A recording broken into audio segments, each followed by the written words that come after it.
Manchester City 5, Crystal Palace 0. We needed some goals at the Etihad. We needed a little bit of fun in the sunshine, and we got exactly that. I caught the game a little bit later because I went to see the under-18s this morning, and I'll get onto that in a bit as well and discuss some of that, but that was satisfying to watch. Finally, we've seen some clinicism, some actual proper finishing. We haven't been ruining missed chances, and Pep said before the game, we said after the game as well, that the only difference between City today and other days is that we actually took our chances, that we've been wasteful, and we have been the best team in the league this season actually creating chances, and I would go along with that. We have been very good at breaking down defences. It's just that final bit of finishing. And for the first time today, we saw a team actually ruthless in front of goal. If you think of the quality of the strikes, De Bruyne's first time finish, that's something he's not done for a long time now this season. And then Kompany as well in the top corner. Sterling finding that goal scoring film was abandoned him for a long time. And David Silva as well on his return from a slight injury, finishing in the second minute. I think that goal was crucial as well because we got off to a very strong start. It didn't give Palace a chance to sit back and just hope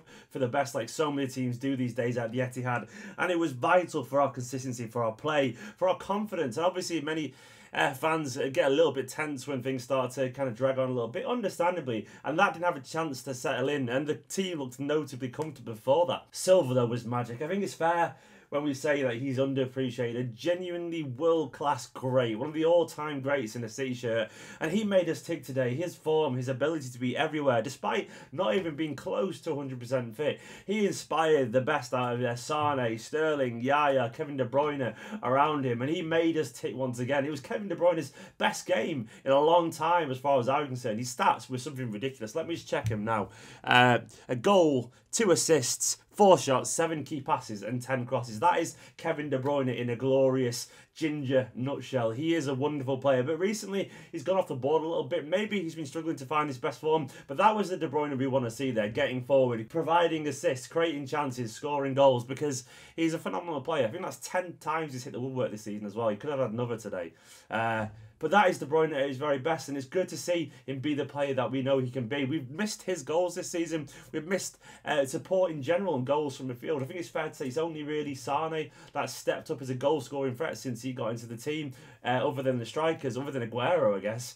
And we need that if we're going to challenge on all fronts. The best teams have players who score goals from out wide and from midfield. And if David Silva and De Bruyne can do their usual thing and score goals next season, likes of Sterling and Sane as well, and maybe Gabriel Jesus, who we'll get onto in a minute, if they can add more support for Aguero, then suddenly we're a different team. We have to have that ruthless nature throughout our game, and that streak today was something that was the only difference, in my opinion, from the rest of the season. We just took our chances, and the finishes were all absolutely brilliant. And Gabriel Jesus, he wasn't even close to full fitness. He didn't look anywhere near it, and he was absolutely knackered by about the 70th, 80th minute mark. But he kept running, and that tenacity, that brilliance, and the way he links up with the players around him, always keeping it simple, always just linking up with those nearby. And his little assist, his little layoff for De Bruyne was brilliant in its understated simplicity, because he just knew where to lay it, where to be, and that kind of thing that is what's missing from our game. And in general, you could argue that he's better at bringing other people into play than Aguero is instinctively. I do think maybe they could still play together, and I do think if we want to be one of the best teams in the world, we need Aguero and Jesus in the squad. But Jesus is definitely Jesus for anyone who's going to tell me I'm pronouncing it wrong, is definitely instinctively better at that forward holding up stuff, I would say, than Sergio. And today, despite being that nowhere near close to his fitness, he showed how good a footballer he is. He looked gutted to have not scored when he came up, but he is a very, very special talent and worthy of everything, all the praise that's been thrown at him at the moment. A big word for the defence as well. Vincent Kompany and Otamendi alongside each other. That was the stability and the leadership that we've craved for a very, very long time. And for Otamendi was absolutely fantastic there. Signs of a budding partnership there with him and Vinny. I love John Stones, but I almost want to see what these two are like in the long term. Is Vincent Kompany actually back from his injury crisis now? I don't want to jinx it. Everyone's already told me on Twitter that I'm jinxing it, but he looks back to his dominant best. He really does. There was one moment when he beasted through Benteke. That was Vincent Kompany at his peak. He went through him, won the ball and breezed off forward, and that finish as well. That Vincent Kompany finish into the top corner. I love his celebrations. I love the pride he has and the way he walks back to his own defence, shoulders up, punched like a leader, knowing he's just scored a world-class goal. That is Vinny, and that's why he is the man to lead our team still. He's just a fantastic player, and he generally instills confidence in our defence. We look so much more solid today than we have done in a long time. Even Clichy was talking to Otamendi and Kompany alongside him. Even he looked a little bit more switched on in a stable defence. And then when it came to it as well, Big Willie in goal with a world-class save to his left. That was a great save. And probably Bravo isn't making that on current form this season. For me, though, this was purely simply down to just being clinical. It was a day when everything we tried came off. We were hitting the target more. We were shooting on sight. And we scored goals. If we do that, I know football is a very simple game at times, but if we do that, then we win games. And I think our wastefulness in front of goal has been as big a problem as our defence this season. I think that's been our main problem, because if we're scoring goals, those defensive errors are getting cancelled out. We should be scoring a lot more goals than we have done this season. But hopefully we'll see plenty more of that next season. Hopefully today was maybe an indicator of what we can see of more of next season, when we've got young, attacking, vibrant fullbacks who will no doubt come in, reinforcements out wide, maybe even up front. And I'm hoping we'll see plenty more of this, what we saw today, next season. We also drove this morning down to Blackburn to watch the under-18s. I made Nicola, who sat next to me over there on the Switch playing Mario Kart. She doesn't even know I'm talking about her. She's lost in her own world.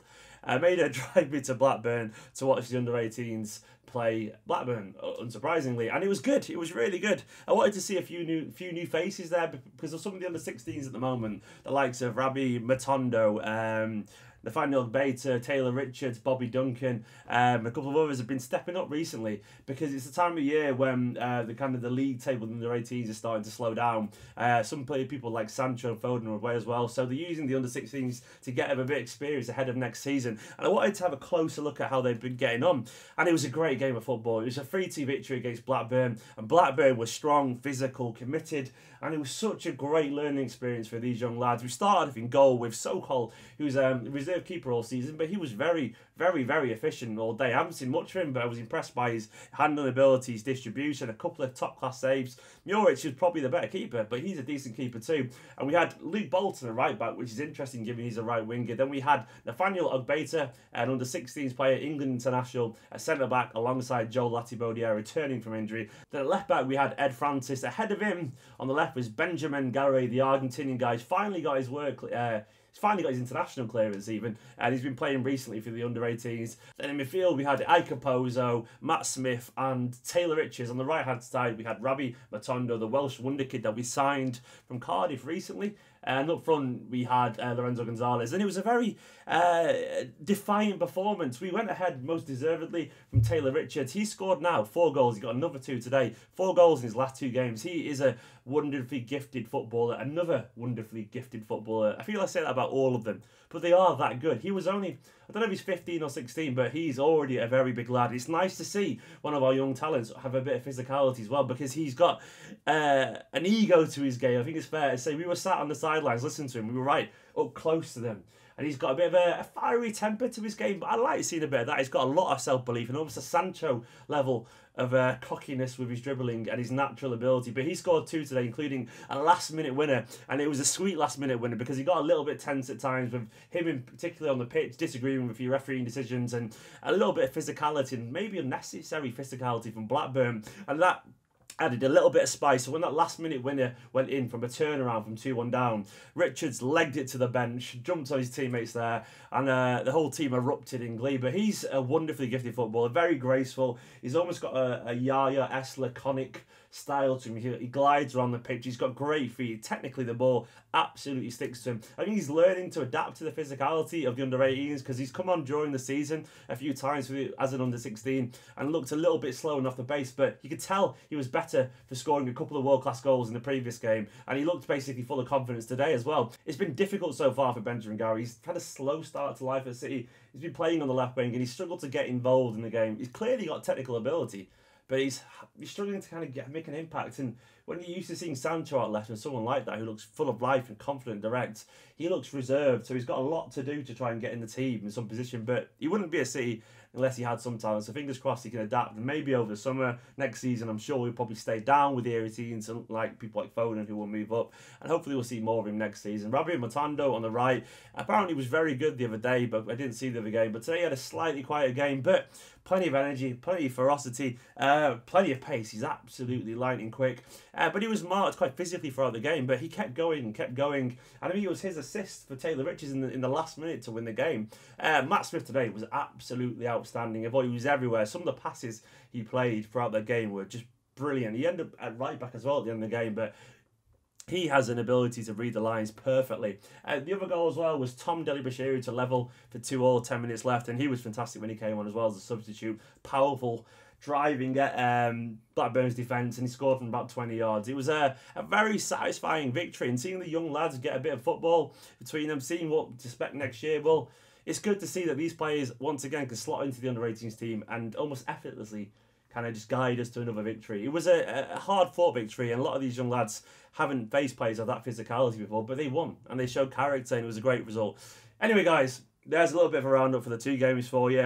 Sorry for the lack of content recently. I've been very busy. I've had a trial for a job for the past week, which included lates, and I'm hoping I'm going to get that job. There'll be some updates and stuff in the future. I'm going to try and think of what to do over the summer because there's going to be no football. Obviously, I won't be able to do any vlogs once the season finishes, so I might do more personal stuff. I want to do some more gaming stuff. And this will be back as busy as ever pretty soon. If you haven't already, subscribe. Let me know what videos you want to see as well on the channel going forward because football's ending soon. It's going to be weird. I can't do transfer stuff all the time anyway, though. But yeah, see you later, guys.